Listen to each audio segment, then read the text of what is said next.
Hello everyone, welcome back to our channel commerce Adda. मैं हूं सौरभ मलिक और आज हम स्टार्ट करने वाले हैं एक टॉपिक, कैश फ्लो स्टेटमेंट। इस टॉपिक को जानने से पहले क्या होती है कैश फ्लो स्टेटमेंट, किस तरीके से ये वर्कआउट करती है, इसको जानने से पहले हम एक एग्जांपल देखना चाहेंगे। ये एग्जांपल है मेरे एक दोस्त सुरेश की। सुरेश मेरा एक दोस्त जो कि एक बिजनेसमैन है। सुरेश की एक खुद की कंपनी है जिस कंपनी का नाम है Suresh and company. Now 2023-24 year में जो सुरेश की कंपनी ने प्रॉफिट कमाया था, that was a net profit of 20 lakh rupees. इस 20 लाख के प्रॉफिट को देखते हुए सुरेश ने ये डिसाइड किया कि वो एक 20 लाख का गाड़ी खरीदने वाला है जो कि वो अपनी गर्लफ्रेंड शनाया को गिफ्ट करने वाला है। राइट नाउ जब कार खरीदने के लिए वो शोरूम पे पहुंचा, उसे एक कार पसंद आई जिसकी कीमत थी 20 लाख रुपए। Now what he did was, अब थी बारी पेमेंट, जहां पर 20 लाख रुपए उसे पे करने थे। जब सुरेश ने पेमेंट के लिए अपना कार्ड निकाला, his card was showing insufficient funds और यहां से प्रॉब्लम स्टार्ट होती है सुरेश की। सुरेश was bit confused, क्या हो गया, किस तरीके से चीजें चल रही हैं, जबकि प्रॉफिट शो हो रही है 20 लाख की, but we don't have the profit. उसने डिसाइड किया, let's call Saurabh for help, now I am in the picture. जब उसने मुझे बोला तो हमने डिसाइड किया म्यूचुअली कि चले हम देखते हैं उसके बैलेंस शीट को, क्या प्रॉफिट एंड लॉस अकाउंट को क्या प्रॉब्लम्स आई है।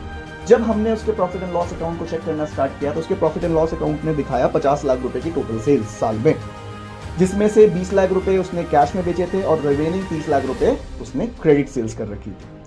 अब जो नेट प्रॉफिट शो हो रहा था that was of 20 lakh rupees, जिसके भरोसे सुरेश शोरूम पे गया। मगर आपको ये बात समझनी पड़ेगी, वो जो 20 लाख का प्रॉफिट है वो कैश प्रॉफिट से भी आया, कैश सेल से भी आया, इवन क्रेडिट सेल्स का भी इंक्लूडेड है।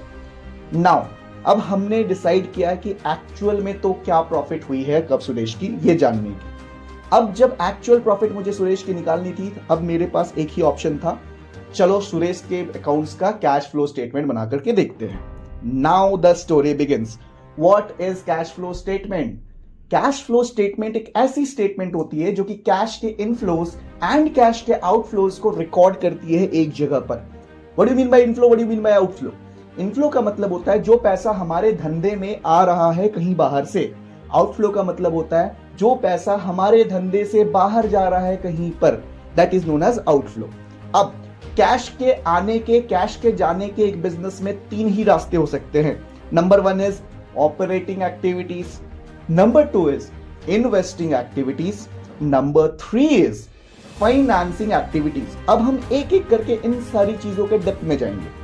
सबसे पहले अपन चलेंगे फाइनेंसिंग एक्टिविटीज। फाइनेंसिंग एक्टिविटीज का मतलब होता है दो चीजें, दो आइटम्स।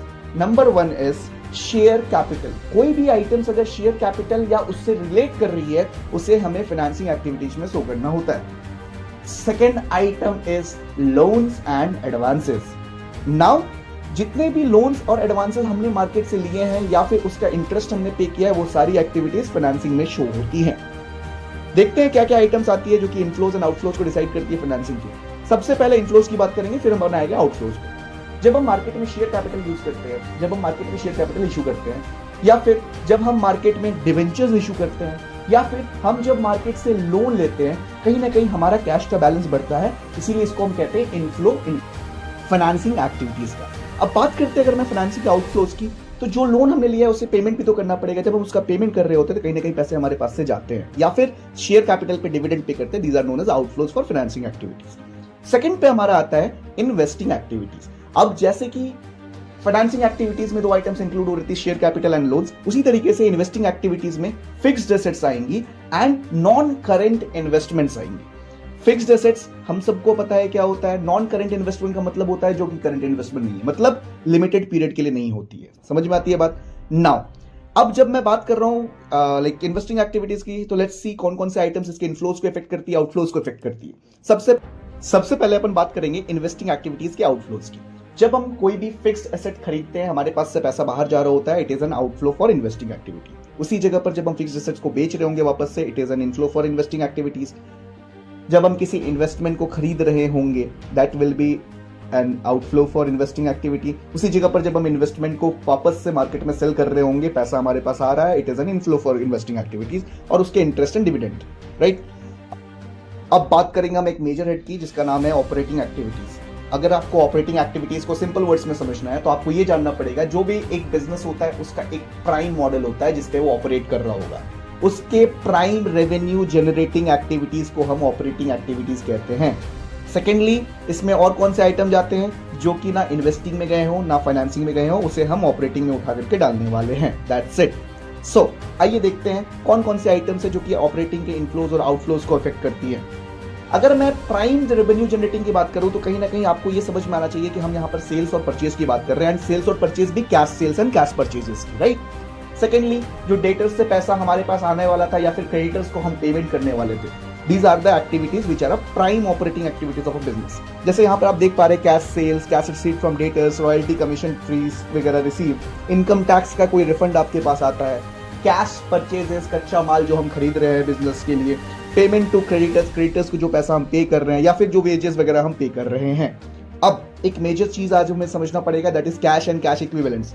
कैश हम सभी को पता होता है। कैश क्या होता है? जो पैसा हमारे पॉकेट में, जेब में होती है, या तो जो पैसा हमने बैंक में रख रखा होता है, these are known as cash items, right. Problem is what is cash equivalents. ये एक नया टर्म आ गया, what are the cash equivalents. समझते हैं इसको। कैश इक्विवेलेंट्स का मतलब होता है इस टाइप के इन्वेस्टमेंट्स जो कि हाईली लिक्विड हो, शॉर्ट टर्म हो। क्या बोला मैंने? शॉर्ट टर्म हो, हाईली लिक्विड हो। शॉर्ट टर्म मतलब कितना टर्म? AS3 कहती है जो भी आपके इन्वेस्टमेंट 3 महीने या उससे नीचे के होते हैं, these are known as short term investments. Clear है? नाउ अब अगर मैं इसको समराइज करूं पूरे डिस्कशन को कि कैश फ्लो स्टेटमेंट होती क्या है, हमें करना क्या होता है कैश फ्लो स्टेटमेंट में? हमें एक opening cash and cash equivalent होती है जो कि हमारे ईयर के स्टार्टिंग में होती है। उस पे हमने इस साल क्या क्या काम किया, उसमें हमें उसको जोड़ना रहता है या फिर उससे घटाना रहता है। उसको जोड़ने के बाद, घटाने के बाद we came to closing cash and cash equivalents. मतलब कितना फंड अभी मेरे बिजनेस के पास रेडिली अवेलेबल है जिसको मैं यूज कर सकता हूं किसी भी आइटम के लिए। मतलब अगर मैं सुरेश की एग्जाम्पल की बात करूं तो कहीं ना कहीं उसने अगर कैश फ्लो बनाया होता तो उसे पता होता है कि उसके अकाउंट में 20 लाख है या नहीं है, राइट। सो इसके आगे के discussions we will be going ahead after that. Thank you so much for your time.